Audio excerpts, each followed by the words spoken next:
let's say agenda, kind of go over virtual services, Cougar Pathway, some general tips and best practices, the sections of the resume, and then applicant tracking systems, one that people commonly miss, and then the resources that we have available. Okay, so first of all, just letting you know the virtual services that we have. So of course you could go in person to the Career Center, but currently all of our services are virtual. So all of our appointments are done either not in person, they're done by Zoom or by Teams. So we also have virtual chats. So virtual chats is where you would just log in and 15 minutes for a drop-in. And then Monday through Friday, those are from 10 to noon and 2 to 4. So if you just have a quick question, like, should I put this on my resume or should I not? Or how do I answer this interview question? You can just go onto our UCS website, and then there's a little box that says live chat. If you need longer, there are 30-minute or even an hour appointments with a career counselor. Those are scheduled through Cougar Pathway. And you can just schedule those. Now, usually those are depending on your major. So there is a career counselor assigned to every college. Okay. And then of course for class, that is the largest college at the University of Houston. So there's 2 liaisons for class. There's also in Cougar Pathway workshops and events. So some of the workshops are meet and greets where we have employers come. They used to be, like I said, in person. They would like bring pizza to a room and they would just sit with students, talk about their company, what kind of positions they have, the candidates they're looking for. But now that's all done virtually, either by Zoom or by Teams. But we still have employers that want to engage with our students, either for internship opportunities or for full or part-time work. When you RSVP in Cougar Pathway, that's when, usually the day of, they will send you the link, whether it's going to be in Zoom or in Teams with the access code. And that's just so we don't get Zoom bombed, as has happened before. So Cougar Pathway, if you're not familiar with it, the way you get to Cougar Pathway is through your Access UH account. Okay, you can log into Cougar Pathway through your Access UH. You have your profile, you can fill everything out, you can put a picture, you can upload your resume. You can upload actually up to 10 different documents. So you can upload a resume, cover letter, a CV, transcripts, anything you might want an employer to see. When it comes to the resume, I recommend tailoring your resume for the position that you're currently applying for. So some students may have an on-campus resume for an on-campus job, and then they might have one specifically for an internship, and then the other one might be for their full-time position, just depending. So once you have those documents uploaded, they do have to be approved by our career counselors. So if you happen to have a resume that has a lot like a picture of yourself or graphics or anything like that, they're not going to approve that resume. So they would reach out to you and let you know you need to schedule an appointment with the career counselor. We have certain guidelines for our resume, which I will show you in a second, so that it can get approved. Once your resume is approved and you go into Cougar Pathway, there are thousands of jobs posted in Cougar Pathway as well as internships. It's as easy as clicking an apply button. Okay, so it's not like necessarily going to a website, filling out all their stuff. They make it really easy. So the collegiate recruiters that we have that are posting the jobs in Cougar Pathway are trying to make it really easy for our students to get these jobs. Okay, so like I said, the main thing is having an approved resume so that you can begin looking through all the positions and opportunities and then just applying for them. You can also schedule not on-campus interviews anymore. They could be virtual interviews, but usually all the appointments are done virtually anyway. So once you submit your resume or you apply for the position through Cougar Pathway, the employer will reach out to you to schedule that virtual interview. Trying to see if I can see the chat because Tonight doesn't look okay. Just checking. So you can RSVP or sign up for any workshops or employer meet and greets and career fairs.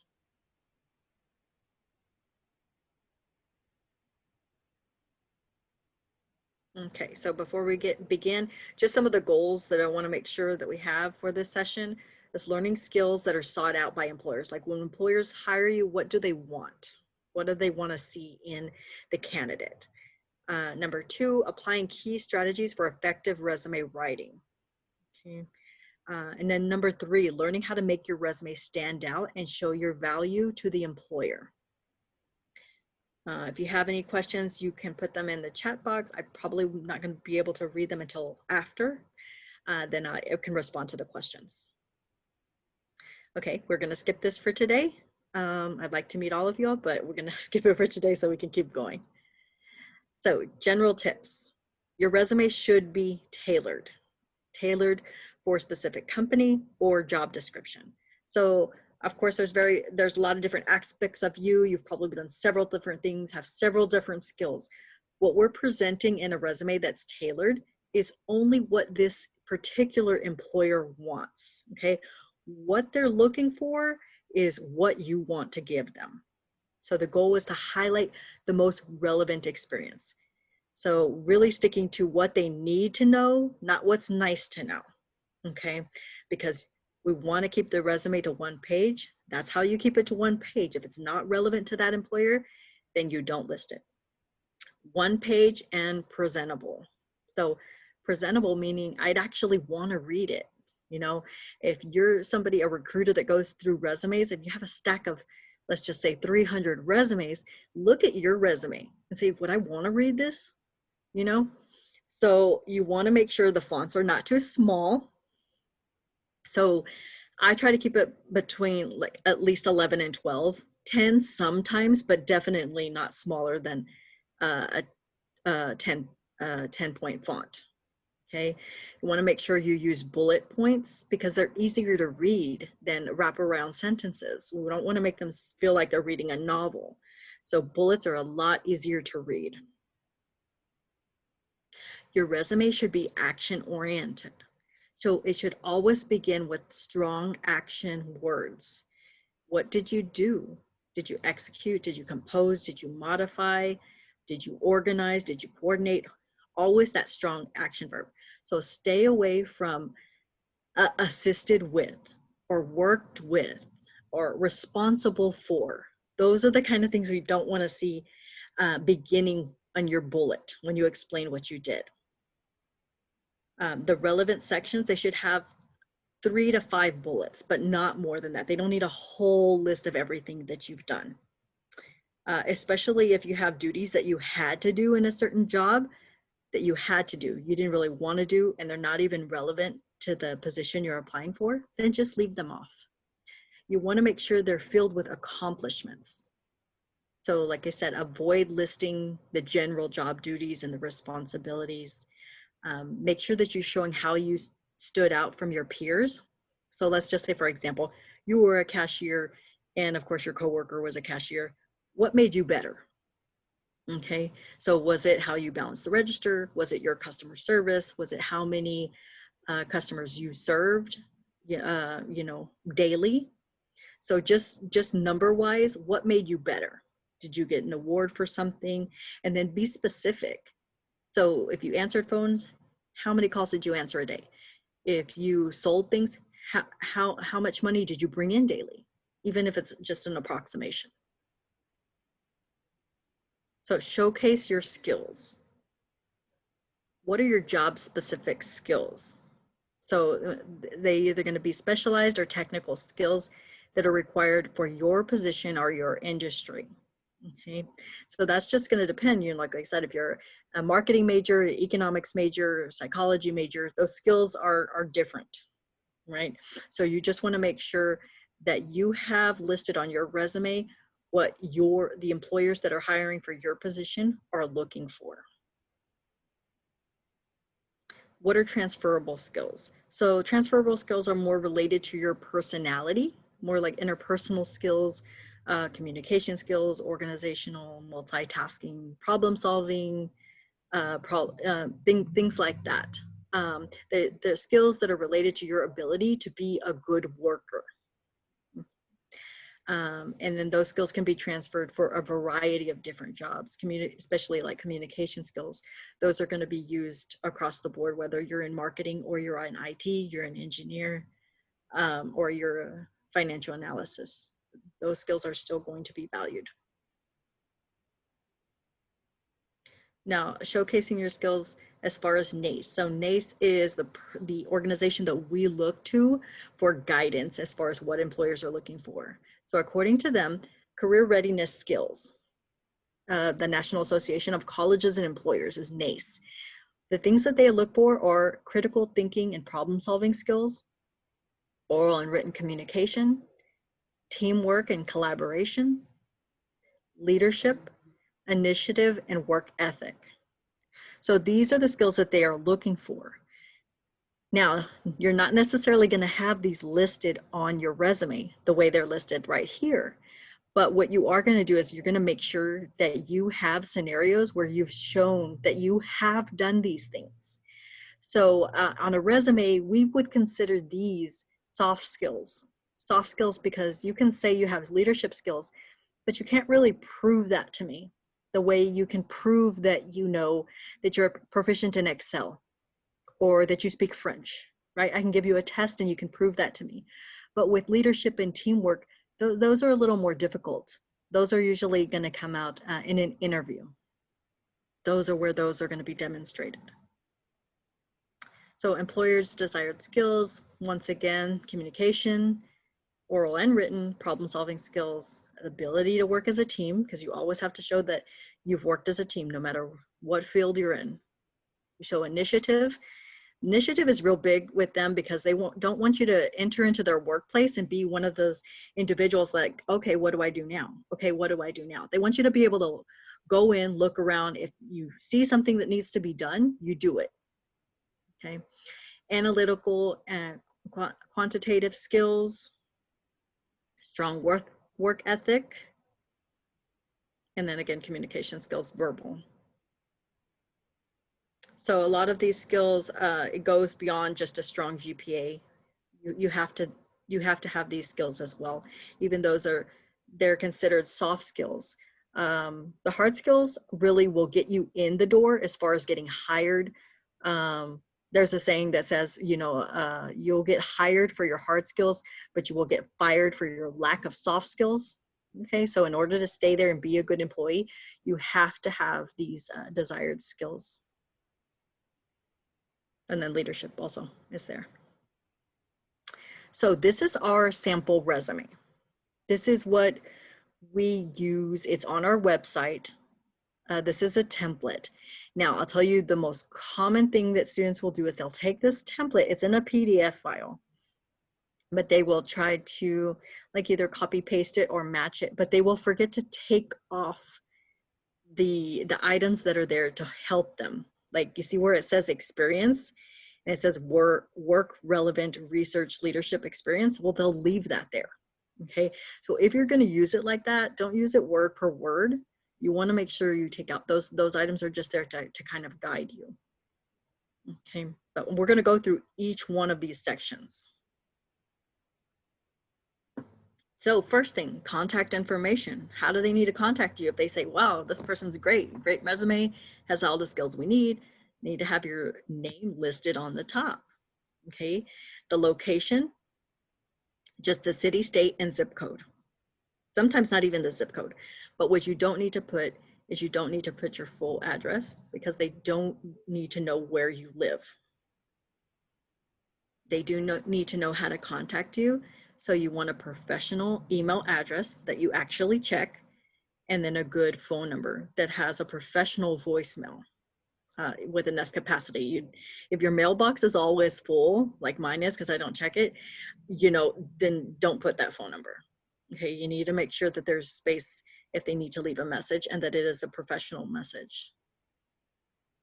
So don't include your age, your marital status, your health status, or a photo on your resume. The reason for that is for discrimination. Okay, So a lot of times employers have told us that if you put a photo on your resume, you're setting them up for discrimination lawsuits. Okay. So if they see a photo, they'll just skip that resume. They won't even bother with it.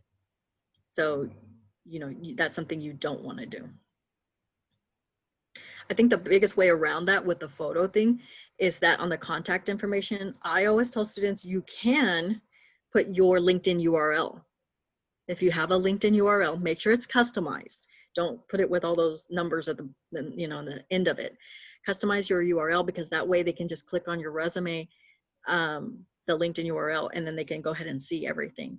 They can see, your picture, and they can see all the things that you've done. And it doesn't have to be restricted to what's just on the one page of your resume. For the education section, list the name of your current university, the location, just Houston, Texas, the degree as it will be on your diploma. So you don't want to put just like engineering or economics. You want to actually put like Bachelor of Science in Economics or Bachelor of Arts in Economics.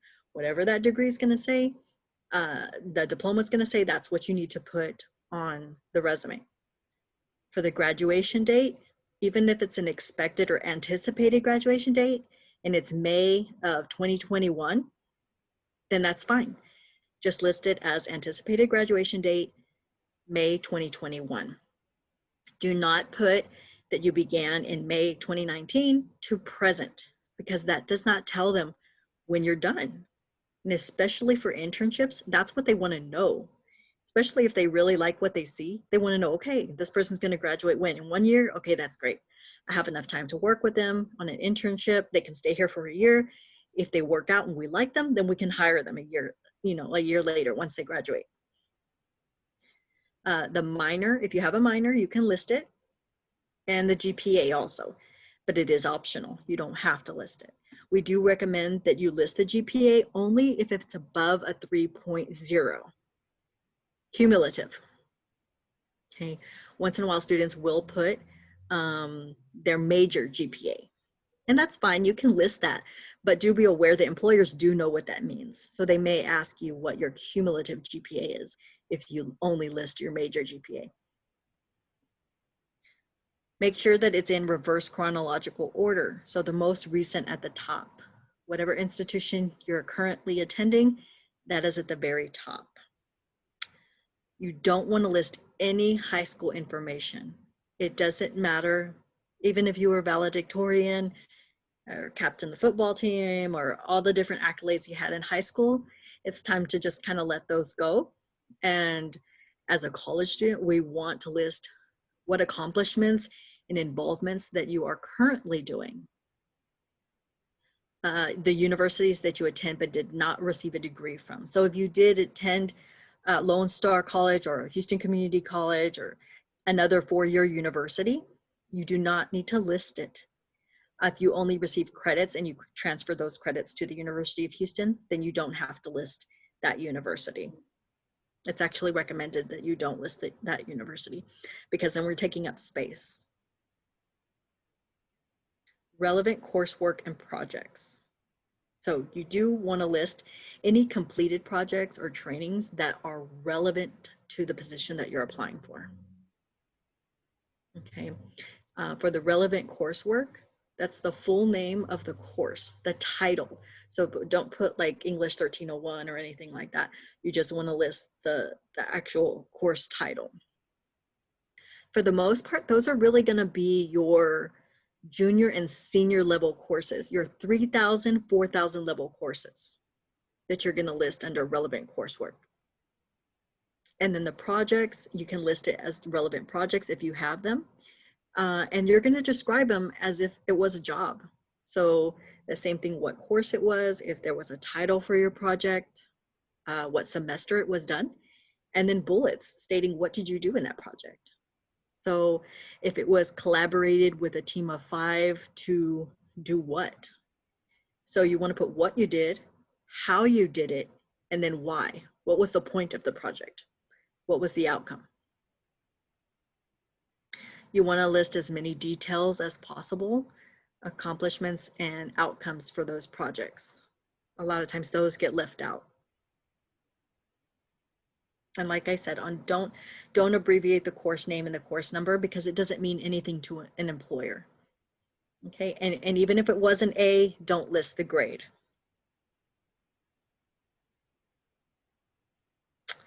On the experience section, so you do want to list the name of the employer, the location, your job title, the dates that you were employed. So that will be the to and from. And then 3 to 5 action-oriented bullets. Action-oriented bullets meaning you're telling me exactly the action of what you did, the task of how did you do it, and the result of why.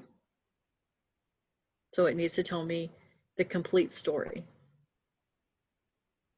You want to match the accomplishments and duties to the objective and job description. So if in that position they stated, the job description said you're going to be coordinating something, then you're thinking, okay, when did I coordinate? What did I coordinate in the previous job? And that's the way you're going to want to describe what you did. So be specific, especially with numbers. Numbers are very important. I mean, if you don't remember them, you don't remember them. But if you're currently employed, just try to pay attention to what you're currently doing, what softwares you use, numbers. So how many sales you're bringing in, how many phone calls you answer, how many people you tutor, you know, all the specifics. So you want to quantify those bullet points and emphasize the results and the key words. And then list those experiences in reverse chronological order, the same as the education. I'm sorry for my birds, y'all. And use the correct verbs. Just meaning, remember, if you're currently employed, keep it in the present tense. And if it's a past employment, then you can put it in past tense. Does anybody have any questions at this time? I know this seems a little long. Trying to look at the chat. I have a question. I don't know if it was mentioned before, but I was just wondering, when you list your experiences, do they call up those people to ask about you, or do they only do that if you've listed a person as a specific reference? That's a very good question. So yes, they do not call up that person unless you have listed them as a reference. Somebody brought that to my attention, that they left out an employer because the manager didn't like them and they didn't want them calling them. So you're not going to give them that employer's phone number, definitely not. But you're just going to list the employer. It's up to them to research, and they can call. But when they call, all they're legally able to verify is, yes, this person was employed, and are they rehireable? Yes or no? And what were the dates that you were an employee? And that's it. They can't say anything negative or anything like that. And HR knows that, and that's who they should be calling, because they know, the legal implications of it. Okay. Yeah, I was just worried because I had worked at a firm, but it's a one-person firm, so I don't know if it would go through HR because I only worked there for a month and I had to quit there abruptly because of problems, just my car was out for a month, and I didn't know, I started taking it off because I didn't know if that would give me a bad impression. So what I would do, especially if you were only there a month, is I would just leave the skills that you got there, but I probably wouldn't list it, not for a month. Okay. All right. Thank you. No problem. I have a question. Sure. Do you want to list all of your job experience, or do you want to kind of tailor what you put in depending on the job that you're applying for? Right. You're going to tailor it according to the job that you apply for. Since you only have one page, you only want to put things that are relevant to that employer. So okay, because I worked in quite a few restaurants, and I feel weird putting that on every resume ever. And when you also feel like it's not relevant, but then you do want to show, but I've been working all this time, that's fine. I usually put it in a separate section. I put it a little bit lower down, and I call it work history. Oh, okay, gotcha. Yeah, and then things that I've done that would be connected to my major, whether paid or unpaid, it doesn't matter. I call that field experience. Got you. Okay, thank you. I had another question. Sorry. Sure. You like the one page. I was just wondering, like, is it really bad to have a second page if like you're only listing the things that would be relevant to that position? Like, for example, if you've gained things like that are particular, like through like an extracurricular or through experience that is valuable to the position you're applying for. Yeah, if it's valuable to the position that you're applying for, it's fine. But just make sure if you go onto 2-page, don't put it like a page and a quarter. At least make it a page and a half. Okay. Okay. Yeah. Thank you. Okay, so let me see. So experience don'ts. No, my thing doesn't want to work. Okay, so don't use full sentences. So you're going to make sure it's not a narrative. You never use personal pronouns. So you should never have I, me, or my anywhere on your resume, we, any of that. So don't use, full sentences like you're writing a story. But then you don't want to be too brief, like taught students, because that doesn't tell me everything I need to know. So, and you also don't want to use the same bullet points, like I manage this, I manage that, I manage this, I manage that, you want to change your verbs. So the best thing to do is just use the strategy where it says like the action verb, the task, and then the result. Okay. The best way to describe it for people who can't get rid of their personal pronouns is it's technical writing, right? Writing the resume is technical writing. So it's as if you are a manual, or you're writing a manual and you were the product. What does the product do? So that's the way you're going to be describing it. Just in technical writing.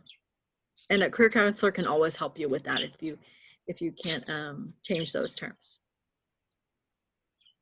How to write a descriptive bullet. So these we have on our website under student career resources. So these are the resume action verbs. So you can see how they're listed in categories, like if you manage, communicate, research, technical, and financial. So those are the most common verbs that are used to describe those bullets, to start those bullets. So this is some examples. I was a part-time sales assistant. I worked with customers, talking and helping them. So instead, that would look like being quantitative and then taking out those personal pronouns, assisted between 75 to 100 customers daily on sales floor, resulting in employee of the month twice, because it's, accomplished based.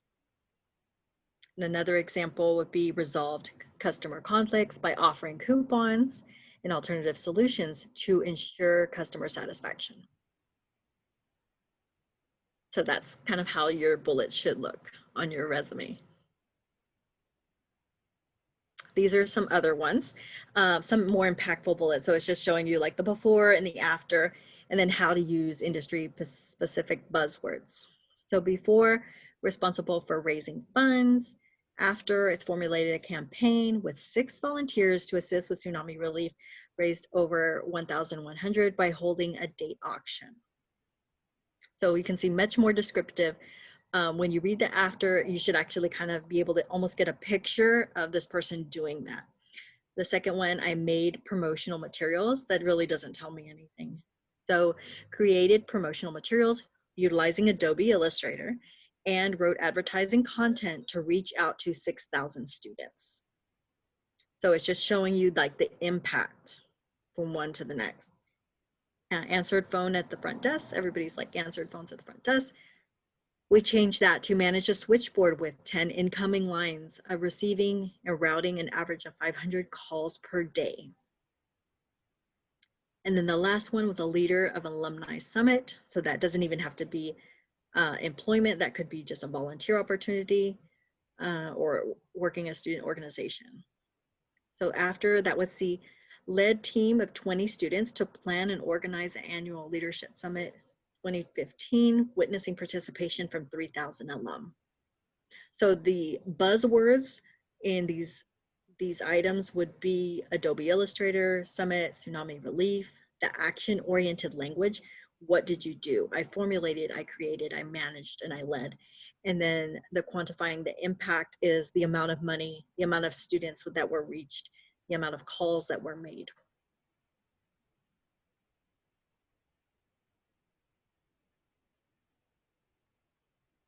For skills, I did talk about this a little bit, the difference between hard skills and soft skills. So you do want to focus on your hard skills, the computer skills and languages. So if you speak different languages, you definitely want to have that on your skills section. If you want to be specific about your proficiency level, then that's fine. You can put conversational, basic, highlight skills relevant to the position. So sometimes people don't want to put, like, if they happen to know Photoshop, but the employer's interested in your proficiency in SAP or Excel or SPSS or things like that, then that's what you want to put, right? If there's room though, then go ahead and list, everything that you know. But if you're running out of room, then you want to choose which ones they're going to care about. So don't list soft skills, the teamwork, the initiative, and the communication. Really going to prepare for that once you get ready for a mock interview. So once you send them a great resume, they're going to call you in for an interview. And that's really when we'd want you to schedule an appointment with a career counselor so we can go over that mock interview and those questions that they're going to ask you and how you're going to respond. And also don't upsell yourself on languages because they will test you on that.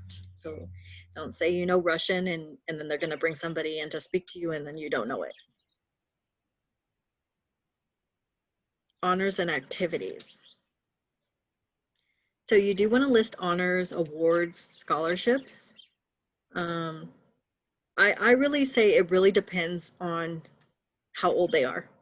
Okay, because sometimes when I see, like, it's 2020 now, but when I see Dean's List like 2016, then it makes me just think, okay, well, what happened the next year, the next year, and the next year? So you can list them, but you just want to be very aware. Try to keep them recent. Include involvement in organizations, associations, and volunteering, especially if it is related to your field in some way. And keep format consistent. Okay, so the same way that you describe your employment is the same way you're going to describe your volunteer activities. So don't discredit your experiences and accomplishments. So, sometimes they may minimize things that say, like, oh, that wasn't that important. So if you have the room for it and you can describe it and you actually accomplish something in that position, then go ahead and list it. Okay.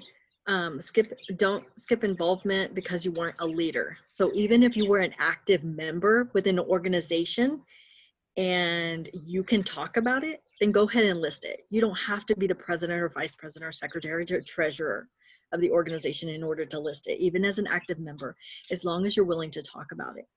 So what I will say is don't list organizations because anything on your resume is fair game for that employer to ask you about. So they can say, well, what did you do in this organization? If you know that you didn't do anything, that you attended some meetings, you talked to some people, but you didn't really do anything, you weren't really that involved, then you really don't want to list it. So if you're not ready to talk about it, then don't list it. And of course, like I said, don't include any high school information. Okay, I'll stop again just to see if we have any questions since I can't really monitor the chat too much. If not, I will go on to applicant tracking systems because it's extremely important. I have a question. Sure. How many, I guess, like, how many job experiences or involvement do you recommend putting on the resume? Or is it okay to have 2 pages or 3 pages resume?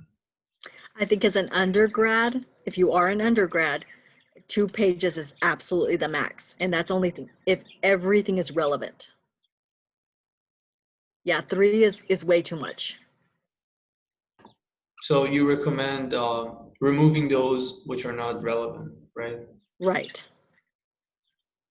Yeah, absolutely.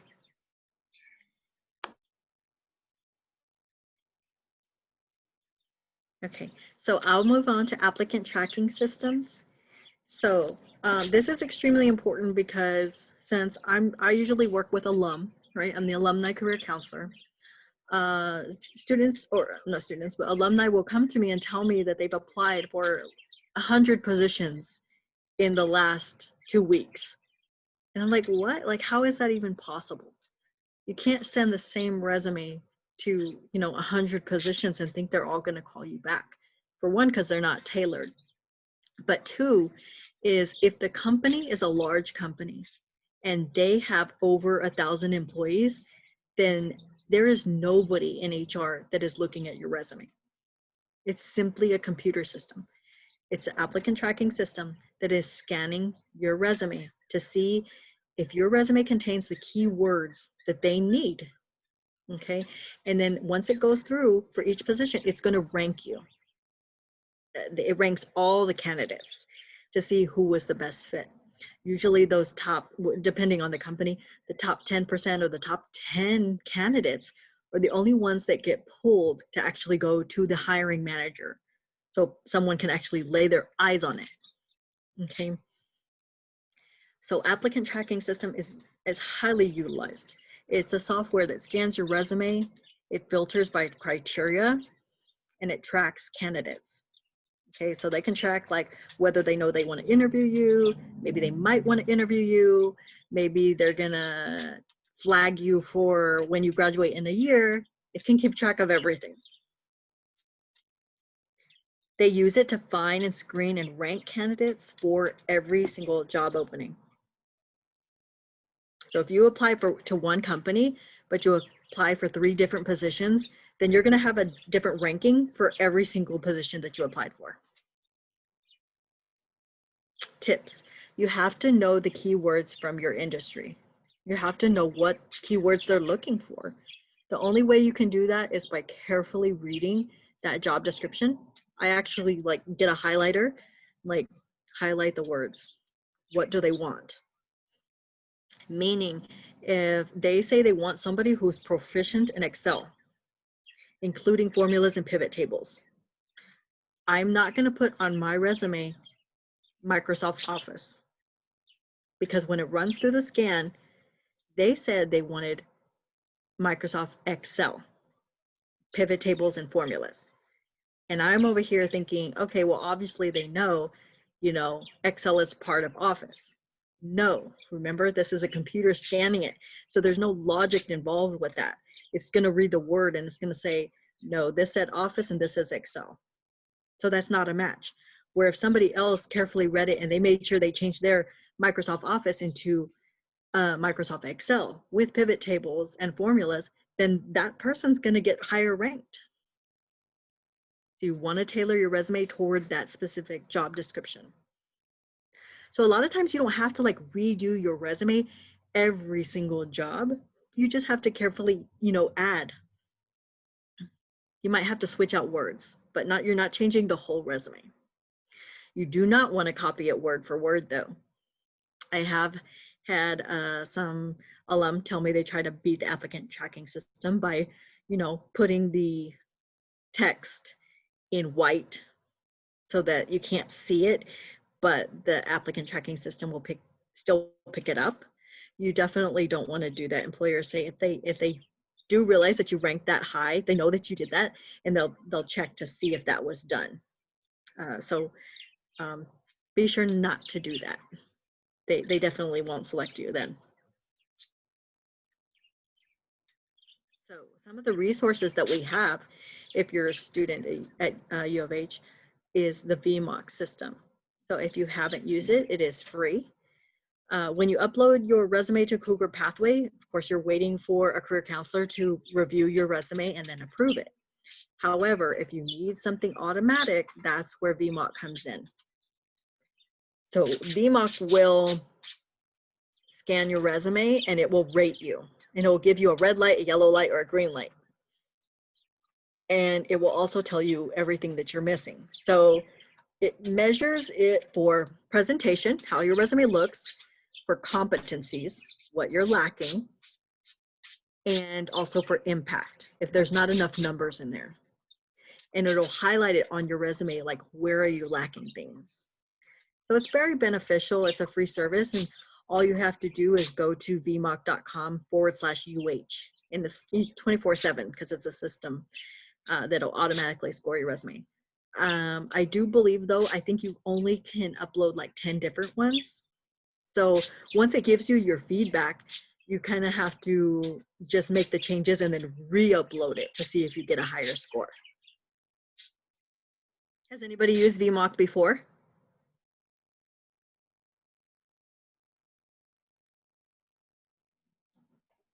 I I haven't used it, no. Okay. I I have- have used it and I ran out of free trials already. Okay. Okay. Yeah, some people love it and some people don't, you know, so it's here or there. I'm not sure if you can kind of reach out to us and reset the number of times you can upload, but it's worth a try. A lot of the resources that we have, career resources, are on our website. So that's uh.edu/UCS, right? University Career Services.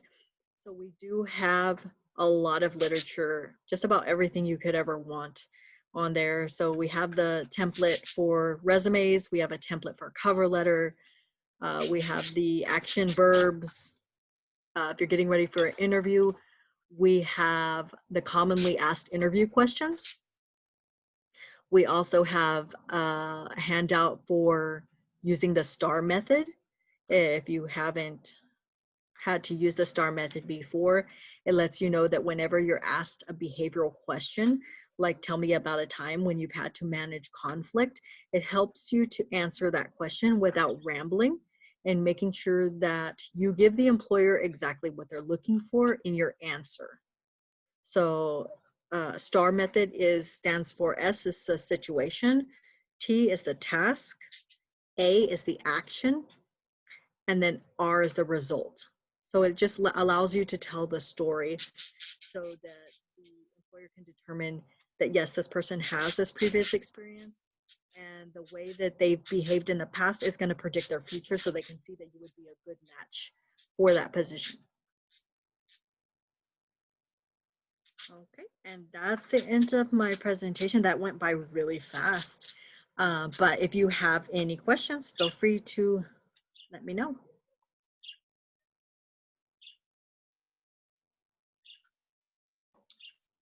Thank you, Ms. Olmedo. I have a quick announcement.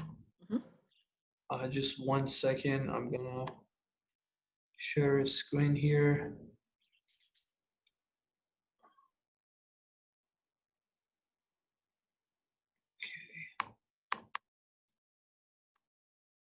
Let me open this.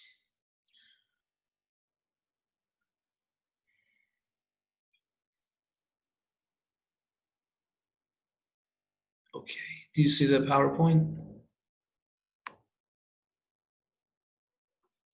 See the icons, but not the actual PowerPoint coming up. Let me see.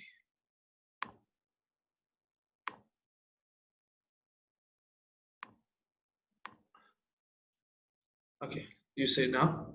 Yes. Okay.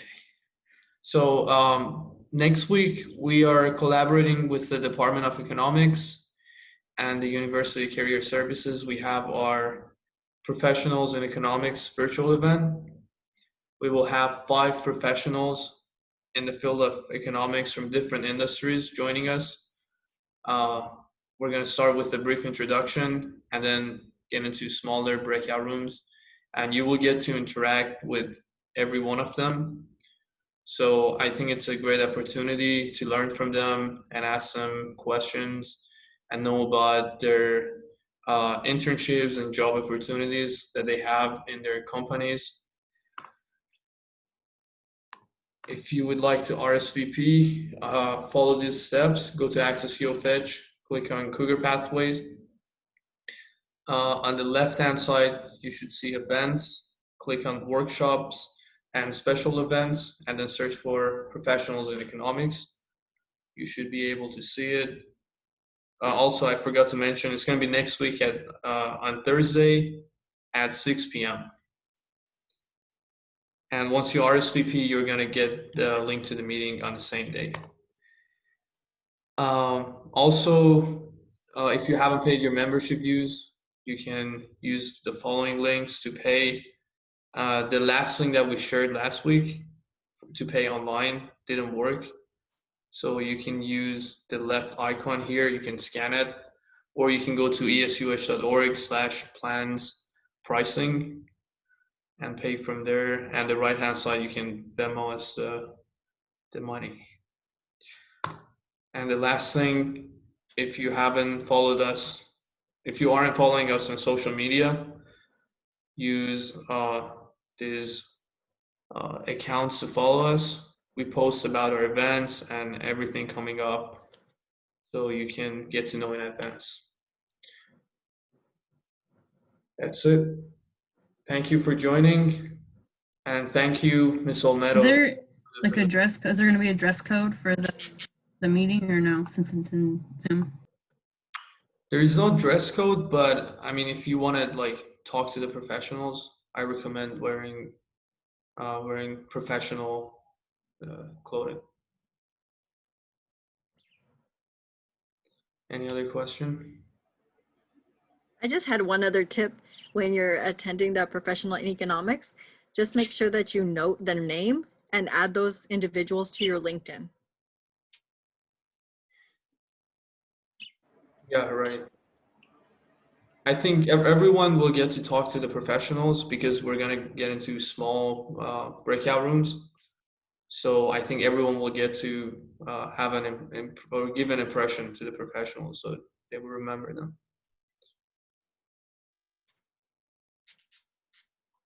All right, that's it. Thanks everyone for joining. Thank you. Good night. Bye.